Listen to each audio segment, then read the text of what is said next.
Hi, it's Kristen Dokas with 10 to 20 Parenting, and this week on our podcast, we have author Leah Bell. Leah wrote the book, The Angry Grad, and it discusses all the different loans and scholarship issues that kids have with college.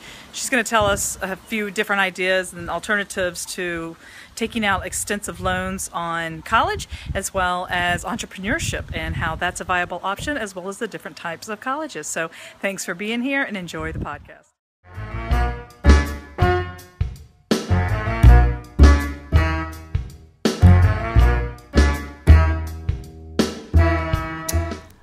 Hi, everybody, and welcome to this week's 10 to 20 Talk Radio. I am Kristen Dokas, and this week we're talking to author Leah Bell, who is the author of the book, The Angry Grad, which covers the rising cost of college and what parents and students can do about it, as well as alternatives to traditional colleges. Welcome, Leah. Hi, thanks for having me on the show. I appreciate it. Oh, absolutely. So give us a little background on you. Tell us about you.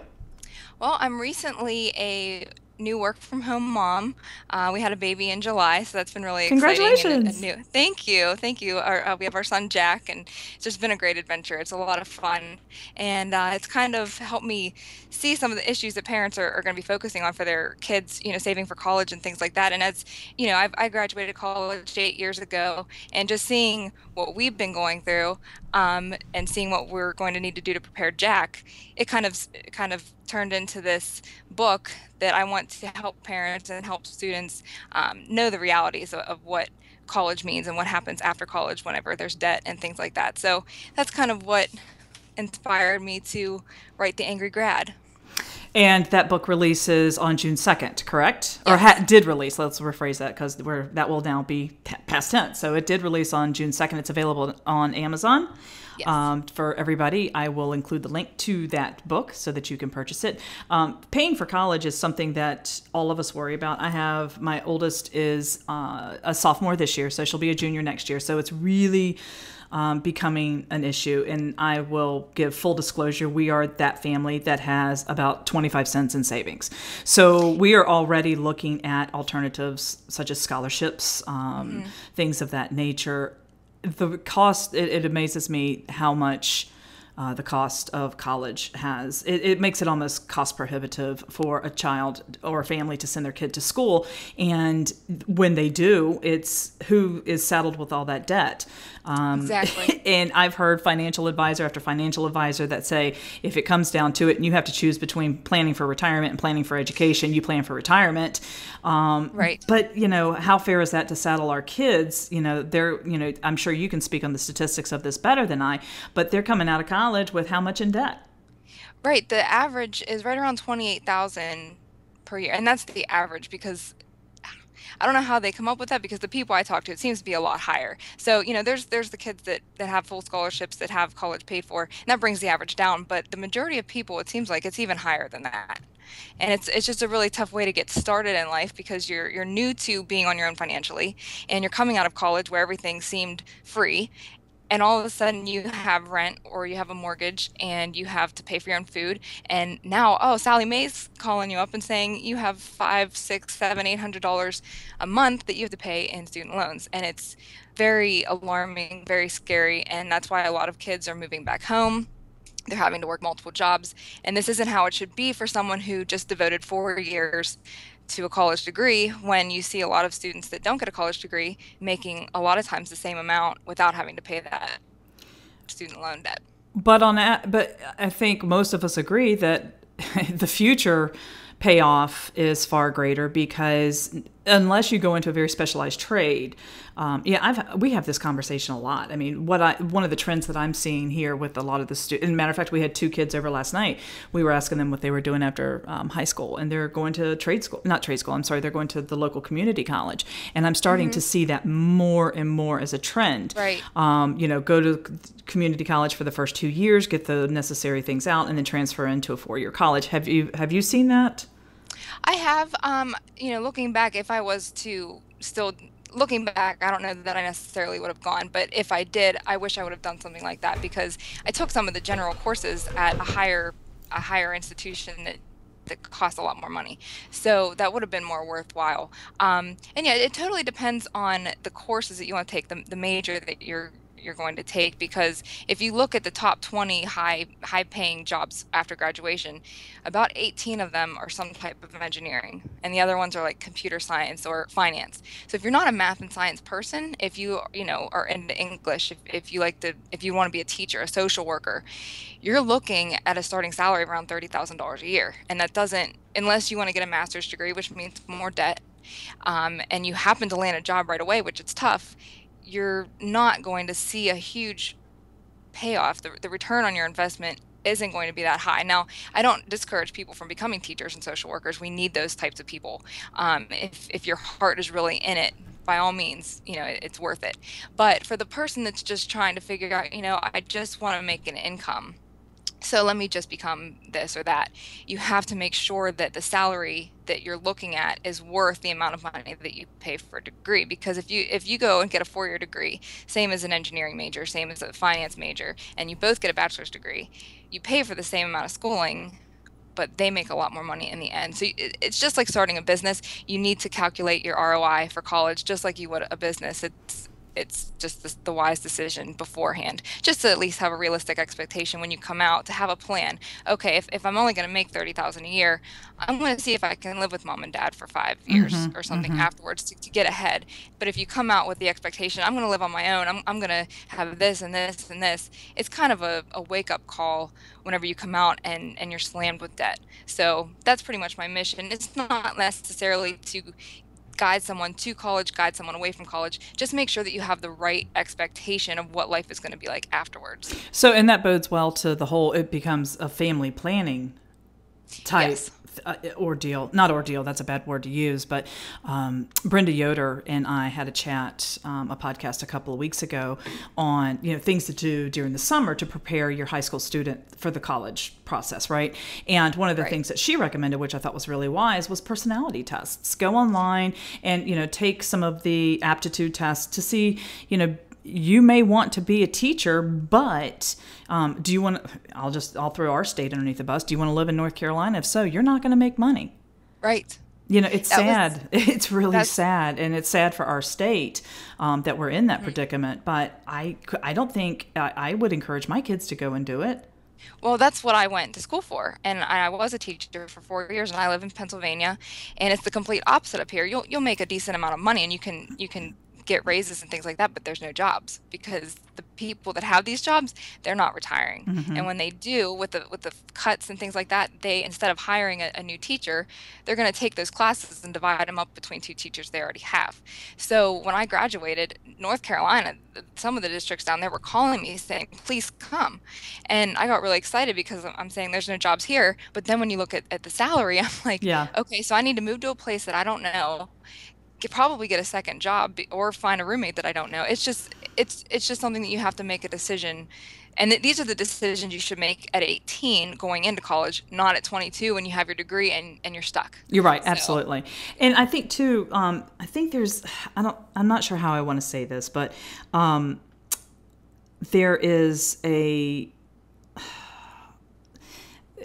are a lot of parents that want their children to have jobs with statuses, right? So, but yes. my attitude is there can only be so many lawyers and doctors, et cetera. Plus, let's go back to the whole talk about incurring debt. Now you're talking about huge amounts of debt.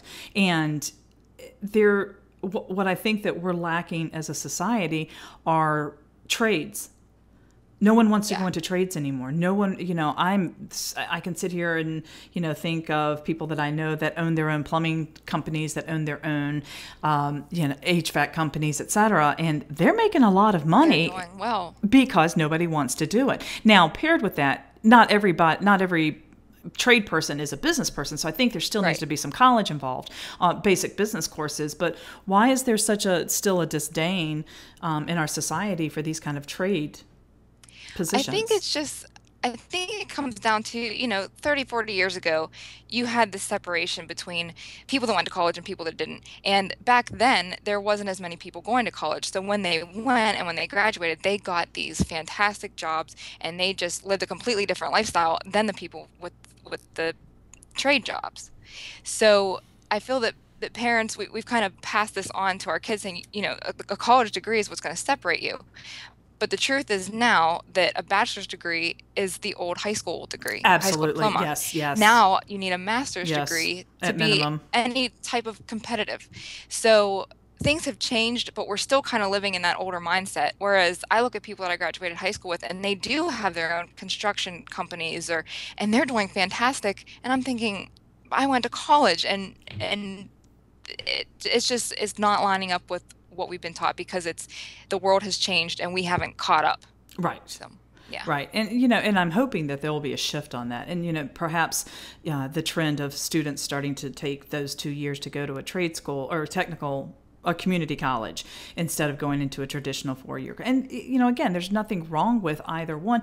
But I also believe, and I know that you do too, let's talk about those that don't want to do college at all and want to be entrepreneurs. Yes, and that's actually what the entire second half of my book is about because, again, 20, 30 years ago, to become an entrepreneur, you need to start a physical business. You need to get a building. You need to open a restaurant, open a store, open some kind of physical business, and that takes a lot of capital because you have all these overhead expenses. But that's not how it is anymore. With the internet, you can start a blog, you can start a podcast, you can have an online store, and until you start doing research on these things, it seems harder than it is, but there's ways to go about it where you don't need a lot of startup money. And I look Right. back at when I was 18 years old, what if I had done this? What if I had lived at my parents' house until I was 22 versus going to college? What if I had used the money that we saved up to put toward a business?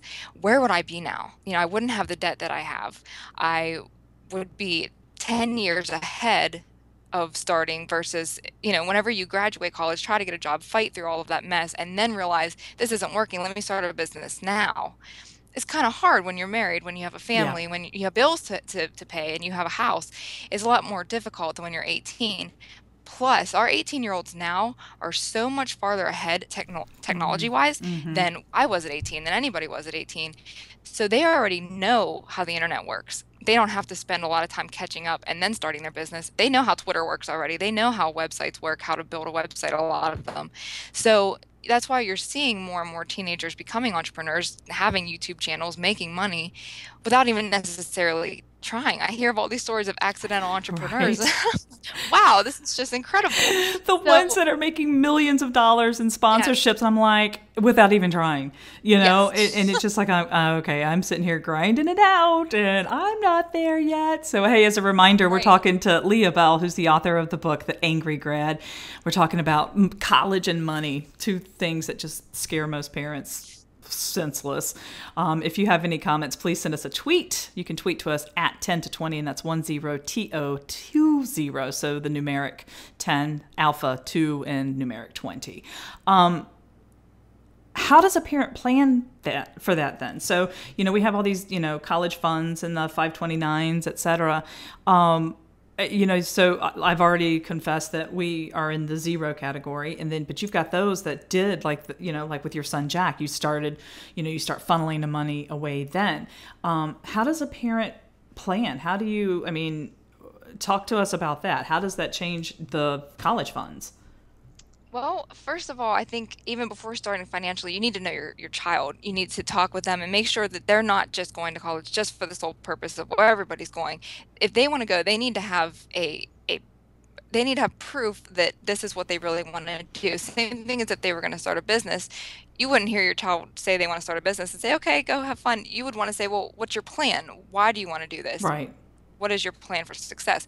It needs to be the same with college. So if they really do, if they come to you and say, you know what, I really want to be a nurse. I really want to help people and they need that degree for that. That's great. So my advice would just be to work towards scholarships and grants because someone is going to be paying for that college, whether it's the parent that's going to need to plan for their own retirement or the student after they graduate. So they need to have a plan for that. Now, I don't know necessarily financially what the best route is for that, but if they're willing to, after graduation, cut expenses, stay at home, pay off that debt as soon as possible, because once they get married, once they have a family, there's nothing that causes more anxiety like debt. when you're looking at your child. And if the mom wants to stay home for a few extra months, or until the child goes to school, at least having that option to where Right. finances aren't even a reason for a decision. If you want to go back to work, that's fine. If you want to stay home, that's fine. But as long as finances are not the reason for your decision, because it just causes so many anxieties. So my best advice is just to get whatever debt you have paid off as soon as you graduate, and then you can go on and live your life. One of the points that you make, and I want to kind of go back because it's so true, that you do have to know your kids. And I've got one who's very determined. She already has a pretty good idea of what she wants to do. Whether that'll stay the same remains to be seen, but she does have that focus right now. I've got another one who just has no idea whatsoever, Right. and it's challenging, to say the least, to work with that, because you want them to be successful, and you don't Right. want them to have those financial struggles. So it's, I think creating a plan and sitting down and going through those aptitude tests and saying, okay, what is it that you're really are you interested in, cosmetology? That's fine. There are, Right. That's a great field and you always need it. And, are you interested in the nursing? Why? And, again, that's not necessarily a traditional, you can work your way through it. I have a sister that, she worked her way through hygienist school, and now she is, she manages as a dental office. So the roads to get to where you want to go can be very different. One of the things that you mentioned, and and we're in the middle of testing right now, is it does seem like all of our kids are being pushed out, and they are just all the same. They are all the same, and what's sad is that that's the goal, and that should never be the goal. Like I said, I was a teacher for 4 years. I ended up leaving because the school closed down, but everything was a push for these tests. And one of the positions that I had was actually created for the sole purpose of preparing kids for the tests. And I'm sorry, but that's not how it was supposed to be. And I was teaching these kids, this is the way to do your math. This is the way to write a paragraph. You have to start with this type of a sentence. You have to end with this type of a sentence. And when you're reading a book, you don't want everything to be routine and monotonous. You're not going to get through. You want creativity, and we're stripping these kids of any type of creativity. We're cutting recess. We're cutting art. We're cutting any creative classes because they have to fit into this box. But if you look at these other countries that are passing us up, they're not doing that. They're into music. They're into all types of different things. They're just doing it differently. And the biggest problem that I see is that we're teaching kids, do not ever fail. Right. You can't fail. Yeah. You have to meet the standard right from the top. If you can't do that, don't even try. And that's scary to me, because in order to reach success, you have to fail, and you have to learn to get back up and do it over and over until you make success. But these tests are putting so much fear into these kids that I know kids that don't even want to get up and go to school anymore. No, they don't. And and if they don't test well. Right. You've got those that don't test well, and you've got the kids that could be doing horribly, and talking failing grades and failing test studies. And you know what you just said, that doesn't happen. They don't have to get back up and do it again. They push them on. Right. So Right. now we're perpetuating the issue, and so now so that frustration increases, and their confidence level in themselves decreases. And I saw a great meme. It said, which is so true, kids need to be taught how to think, not what to think. Exactly. And it's just not happening anymore. And it just breaks my heart as a parent Yes. to watch them. I've got one that struggles all the time, and it breaks my heart because, of course, we want to push her. We're not looking for straight A's out of her, but we're like, so we do want to Right. push her because, and I'll be honest with you. I said to our school here recently, I said, I want to hold her back. And they're like, no. See, and that's, if a child is not ready to move on, there is no shame in that No. whatsoever. And you're setting them up for success by keeping them where they should be until they're ready to move on. But when you push them ahead, all they feel when they look around to their peers is, I'm not good enough. I'm Right. not getting the grades that they're getting. And that's a Absolutely. horrible feeling. Yeah. And the other side of the coin is that these teachers, I know teachers that are afraid to go to work because if their students don't test well, they could possibly lose their job. That's exactly So right. now you have teachers that, instead of going to school and looking at the children and thinking, this is going to help them with engagement. This is going to really get them excited today. They're so focused on, you have to learn this math problem. Why can't you? It's just, it's scary to them. So they're dealing with all of this stress. It's just this vicious cycle that we're hurting our teachers, we're hurting our kids, we're hurting our future because the kids are the future. Yeah.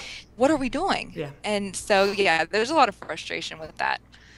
And then, so it's like the end game is just keep studying, studying, studying, studying. And they're just miserable. So it's no wonder that we have so many college students that drop out. They're just miserable. Right. They've been forced to do this their entire time. And instead of being encouraged to, gravitate towards what they love to do, we're pushing them towards what is the perceived notion of what they have to do. Yes. So, yes, and that's why so many kids go to college, and then when they get there, they realize this isn't for me, and now they're in debt and they don't have a degree, and that's the worst case scenario. I have so many. Go ahead. Oh, just because now they're going to go back to the jobs that they could have had as a high school graduate, but now they have college debt. It's just a mess. Oh, it is a mess. And I see so many of the interns that I've worked with in the past graduate with very rich degrees. And I mean that in the literal and figurative sense. And they're still doing internships. Right. Because they need the experience. Exactly. If you look, and that's another problem, if you look at job openings, they never say, no experience required or just a college degree required. 3 to 5 years experience. Right. How do you do Almost that? Every job. Right. Isn't that to me I remember looking at job positions available in the newspaper or something when I graduated, and I'm thinking, how do you get experience without a job, but no job will hire you without experience? Right. And that's the problem, is you pay all this money for a college degree to come out not job ready. Mm-hmm. No employer views you as job ready. Why, after you leave 4 years of education, are you not ready for that job? And the reason is because they give you, in my opinion, all of this fluff. You have to take all these different electives. You should have that in high school. You should be well-rounded by the time you leave high school. When you go to college, you should be able to focus on your degree. And in my opinion, it's a money-making issue.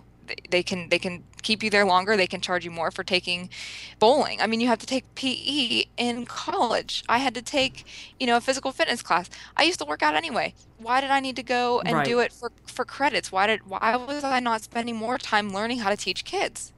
That's a problem. And when you come out, you should be ready to walk into that job and kick butt, but you're not. Mm-hmm. And that is a problem when you're spending that much money on a college education. What about strictly online universities? If the cost is lower, then I'd say that's a little bit better. But a lot of times the cost, it depends on the school that you go to. I don't really know a whole lot about how employers view an online degree versus, I think back when they first started, employers might have been like, is that legitimate? Now that there's more and more people doing it, especially for graduate degrees, because face it, you're working. And a lot of times people are working multiple jobs to pay off their loans. So a lot of times they have these jobs, they can't go to class. So, I think they're fine for getting a job. But again, if you don't know that you're going to see an immediate benefit afterwards, if you don't know that you're getting a raise with that graduate degree, or, it's still going to put you in the same position. What is there a reason why colleges keep getting more and more expensive? Or is it just, ideas in that, think about if you're an umbrella salesman and you're at a festival and there's no covering, and it's just like a warm day, weather's good, you're not going to sell any umbrellas. You could charge $1 and no one's going to buy them. But as soon as it's raining, it's pouring, no one has anywhere to go, you can charge $20 an umbrella and people are going to buy them. That's the issue here. We have everyone telling the students, you have to go to college. You're not going to amount to anything. So we have kids pouring into college. What does that tell colleges? We can charge whatever we want and they're going to pay it because they don't have to pay it up front. they can go take out loans. The lenders are handing them out like candy. They're just saying, "Oh, you want to go to college? Here, take out $100,000. We don't care. You're going to have to pay us interest for the rest of your life." Right. And so this is the problem. It just keeps going. Colleges can charge whatever they want because the students don't have to pay for it up front. They just take out loans. You have this idea, well, I'm going to get a job. I'm going to pay it back. It's not a big deal. You don't realize until after the fact, and maybe I should have been a little bit more wise with my money, wise with the amount of money that I took out. And it's just a problem. And also, when you go to college, it's you have the community colleges, which that's why I feel that that's the better option if you are going to go do a few years there, because you're not paying for all the fluff. You go, you take a class, they have a computer lab, they have what you need, and you leave. You go to a university, they have the state-of-the-art fitness facilities and Mm-hmm. gymnasiums and coffee shops and just everything that you could possibly want for entertainment. I don't have an issue if they want to put in the best computers, if they want to put in really good technology for teaching, that's different. But when you're going to college and you're paying for the best bleachers in the gymnasium and things like that, and Starbucks coffee in your student center, that's a problem. Why am I paying so much money for these luxuries that the day that I graduate, real life is going to smack me in the face because Mm-hmm. I can't afford Starbucks anymore and I Mm-hmm. can't afford a gym membership anymore. So kids are going from this really luxurious lifestyle that they paid through their Sally Mae loans to poverty. And it's just a smack in the face. So I feel that if colleges were to just focus on classrooms, the necessities for education, then college could be a little bit more affordable. But this isn't what 18-year-olds want. Mm-hmm. 18-year-olds want the luxury. Well, and they want they want the football games, and they want Yes. they want that full experience. And it's like, it does come down to that. What kind of experience do you want? Do you want that college co-ed, sorority, fraternity type environment, or do you want an education? Do you want to Right. come out of this and be ready to go? I mean, just you strip down strip down the luxuries, like you say, and just go for an education. I mean, it really does come down to, what do you want out of it? Right. And the sad thing is at 18, it's hard to tell an 18-year-old when you get married, when you look at your baby, you're going to want to be out of debt. It's Yeah. hard for them to understand, oh no, I'll be fine. I just want to enjoy life Yeah. now. It's fun now. It's hard because they're not mature enough to necessarily make that decision. And that's why it's so important as parents to work with them, to be real about their own family finances. Show them this is why I have to leave and go work every day. This is why I have Mm-hmm. to take overtime because these are the bills and these will be your bills too. So a realistic expectation is really necessary when you're sending your kid off to college. They need to understand real life before and not be woken up at 22 and be buried. Okay, we got a couple of minutes left. So, what kind of, other than, I mean, maybe even recapping what we've talked about, what are your best tips for parents and future college students? But what are your best tips in this planning process? I would just say, first off, evaluate what you really want to do. If you really want to go to college, that's fine, but plan for it. Know what you're going to do immediately after graduation, how to pay off your debt.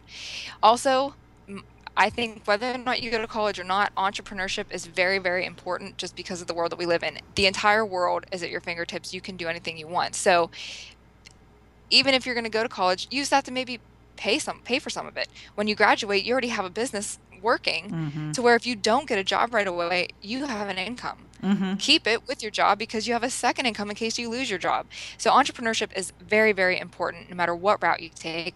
And if you don't go to college, work at your business, believe in yourself, and know that you can educate yourself. You can spend just as much time that you would in college educating yourself about your industry, and you can learn that on your own and become your own boss, and it's well worth it. So as parents, I would just say focus on your kids, see what they are good at, what they want to do, be honest with them, be real about your financial situation, and teach them about what it's going to be like when they're an adult, and just keep in mind that education is not always formal. You can self-educate, and it's just as important. And it's so true.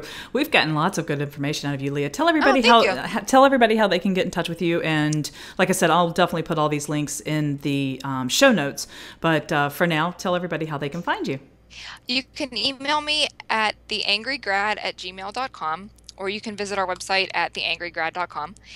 You can also tweet, find us on Twitter at angrygradbook. And we're also on Facebook and things like that. So yeah, I'd love to get in touch with you. If you have any questions for me, feel free to reach out to me, and I'd love to help you with your planning for college or planning for entrepreneurship. Oh, fantastic. So that's our show this week. Thanks again for tuning in. And please make sure you subscribe to our podcast either on iTunes or Stitcher. If you could give us a review, that would be awesome. That helps other parents find our podcast. Don't forget to leave a comment or send us a tweet with your questions or comments. And don't forget, you can also find these type of topics and more at our website, which is 10to20.com. Again, I'm Kristen Dokas, and thanks to Leah Bell for joining us. And until next week, remember that the time between the ages of 10 and 20 is just an age and not a sentence.